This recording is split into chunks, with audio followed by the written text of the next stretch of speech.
Hey guys, welcome back to Andy's Dinosaur Reviews, and today we are going to check out another of these Funville Dinos Unleashed figures. This time we've got ourselves the T-Rex. We have already taken a look at a T-Rex actually from this line, but it was that kind of T-Rex Jr., the baby Rex. This time we have the actual regular mainline version of the Tyrannosaurus Rex, and there are two different color schemes of this, just like we saw with the previous figures that I had reviewed, but unfortunately, with this one and the Spinosaurus, I only have one of each of the different color schemes of those two figures, so until I find the others, we're going to just review these. And if I find the other color schemes, I'll probably do a review of both of those figures in the same video just to kind of show off what the other two color variants are. But you can see as far as the box art goes, again, it's very Jurassic Park-ish, as we have a danger sign back there. We also have kind of like a paddock fence. You can see a pterosaur off in the distance, and then again the Dinos Unleashed logo right there in the front, and of course the T-Rex here standing out looking nice and pretty. And you also have an image down here showing off again basically that it has a sound effect and sort of an action feature.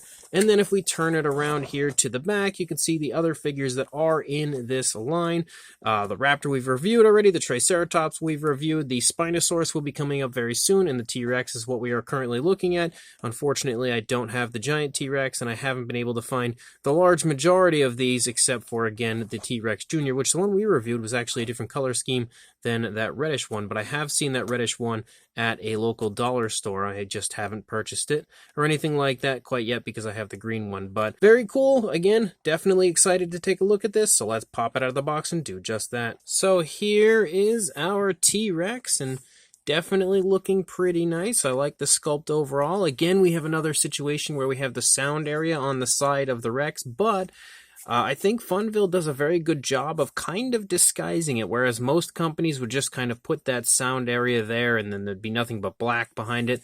They kind of apply like the texturing and everything back there behind it, like the skin and everything, so they sort of like conceal it in a way, but it's still there. I mean, you can definitely take notice to it, but at least they made an attempt to conceal it, which again, kudos to them for doing that. I definitely like that they put forth at least a little bit of effort to, again, please not only kids, but also adult collectors like myself and most of the people that watch my channel that might be interested in purchasing these type figures. So, very cool looking Rex. So let's jump to a closer look at this really neat Tyrannosaur right now. So starting up here at the head sculpt of our T-Rex, first of all, one thing that I do really quite like about this particular version is we have kind of a reddish type of a coloration for the majority of the body, and it almost has that again, kind of like Red Rex feel, or sort of at least look to it, as it has a similar, tone of color kind of to the old Kenner Red Rex. So I definitely do like that. It's almost a nod to the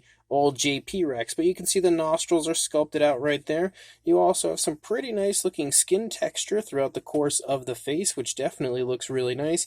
You've got kind of larger clusters of scales and everything going up and under the eye there. You can see a few kind of like larger osteoderm-like scales poking up here and there, which also looks pretty nice.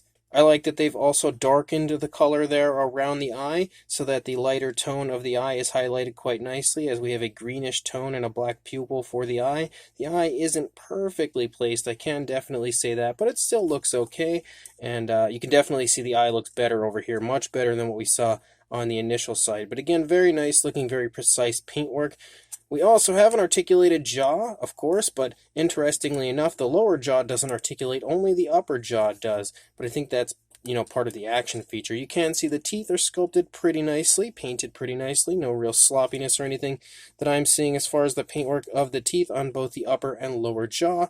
We have a nice tongue sculpted out there on the inside of the mouth, as well as a beautiful purplish tone, and that coloration runs there onto the upper side of the inside of the mouth, and we also have some nice looking detailing up there as well. As you start to move back here into the neck region, you can again see more really nice looking texturing to the skin. I feel like you can't really notice how nice it is until we kind of turn it and allow the light to hit it. Definitely has a nice looking appearance to it. We also have sort of a row of like osteoderms here running down the side of the dinosaur, and you can also see some darker coloration starting to pick up and kind of design here and there running along the back area of our Rex. As we move down, you can see a little bit of like skin wrinkling and stuff right here, and then running down here into the throat. You can also see the throat itself. We do have articulated arms, which move very nicely. I like that we can push them all the way back there into the body, or put them all the way up if we really want to. very, very small Rex arms, and the texturing and detailing here of the arms also looks pretty nice. We have a nicely sculpted out elbow, nicely sculpted out fingers. Unfortunately, we do have pronated wrists, but that's not something that's uncommon, especially when it comes to figures like this. I can't always expect, perfect scientific accuracy when they're just trying to make a really cool dinosaur figure.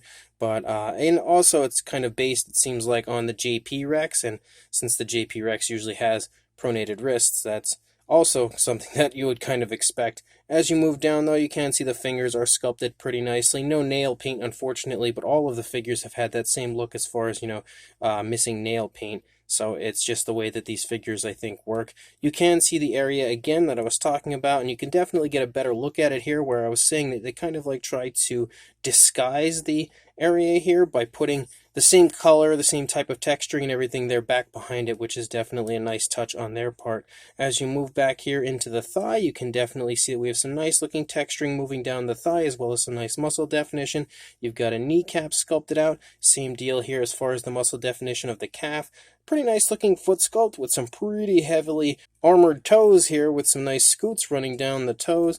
Again, no nail paint, but we do have dew claws sculpted out, and you can really see how nice the skin texture looks. Again, lots of really nice like cracks and crevices in the skin texture. And then as we move up here toward the tail, you can again see the same style of sculpt and detail as you move out. You can also see some nice looking skin texture and skin detail here to the underside of the tail. And as you lead out into the tail, you have a nice curve here as you lead out. Of course, the tail is a bit too short to really be accurate, but again, we're not going to base the figure on scientific accuracy being a dinosaur toy like this that you find at Dollar General. You can see that this part is a little bit bendable, so it has a slight rubbery feel to it, whereas the rest of the figure is more of like a hard plastic. The legs also have a slight bend to them, so basically I think the head kind of feels like a harder plastic, but the arms, the legs, and the tip of the tail has a slight bendability to it. And then you can also see again the underside sports some pretty nice looking detailing.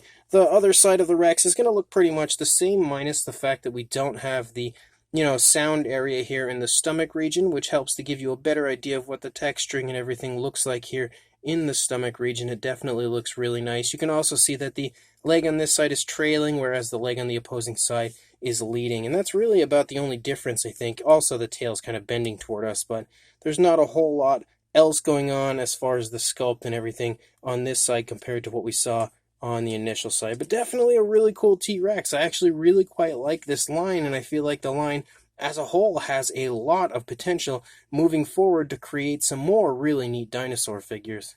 Again, we also have articulation in the legs, which I didn't mention, but that's because it's part of the action feature. There isn't any type of tail articulation that I'm noticing, but the action feature is going to basically extend the mouth. The mouth is going to open, and we're going to hear some sounds, so let's go ahead and do that.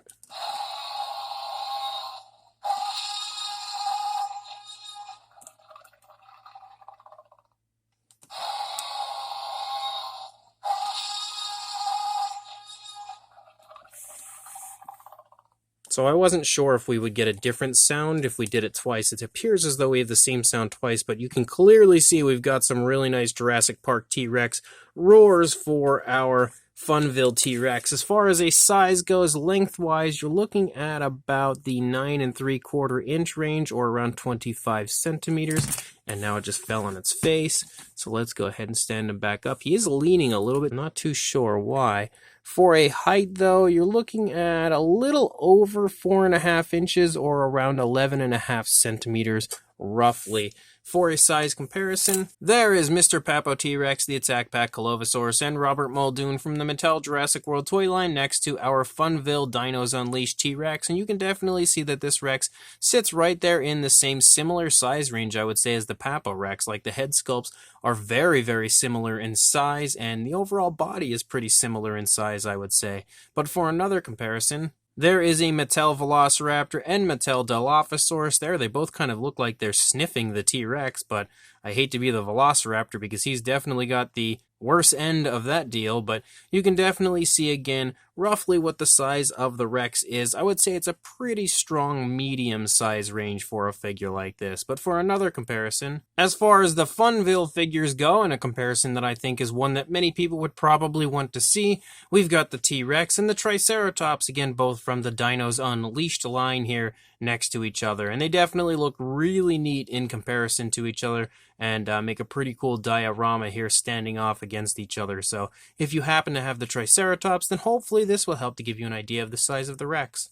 And then for one final comparison, and again a bit random as far as the comparison goes, we've got the Safari LTDU Tyrannus, the Collect Day Dimetrodon, and the Schleich Diabloceratops here next to our Rex, just to kind of iron out the size with one last comparison. So this Funville Dinos Unleashed Tyrannosaurus Rex is definitely another fun figure. I actually really quite like this, and I would say that it's a kind of a toss-up at this point between this one and the Velociraptor, as far as which one I think my favorite would be, but I really think it's this Rex because, again, the sculpt is really nice overall. It definitely has some beautiful detail. There's one thing that I really love about this figure that you would often see on figures like this that I don't like, and that's the fact that we don't have screw holes on the figure anywhere, so huge kudos go out to Funville for that, because that straight away is definitely a very, very nice aspect of the figure. I also, again, on top of liking the sculpt, I like the paint job, even though there's not a whole lot to it as far as the coloration, and of course it could be a little bit better if we had more color, like maybe a little bit of like an alternate tone running along the underside, or painted nails. Of course, things like that could definitely improve their figures, but I do like the reddish coloration, because first of all, it just looks neat on a T-Rex having it be a reddish type of a color. And I also like it because it almost is a similar kind of tone of color to the old Kenner Red Rex, so that straight away is a pretty appealing aspect to the figure, and definitely like that as well. The action feature is pretty cool, nothing, again, amazing to write home about, but it's pretty much what you would expect as far as a T-Rex action feature goes. It works really nicely, and on top of that, it supplies us with some really neat Jurassic Park T-Rex roars, which is always a good thing because anytime I can hear a JP Rex roar, it's always a nice sound effect to a T-Rex, especially when you have so many that give us Godzilla roars. I would much prefer a JP Rex roar. So as a whole, again, I'm actually a pretty big fan of this line overall. Like, the figures have been really cool so far, and this Rex, I think, is probably my favorite of the bunch. So if you are interested in picking this up, head to your local Dollar General, because that's where I found mine, and hopefully they'll still be there in stock waiting for you to pick one up. So make sure you check this figure out again, grab yourself one from Dollar General, and like, comment, and subscribe, and I will see you in the next review. Thanks for watching.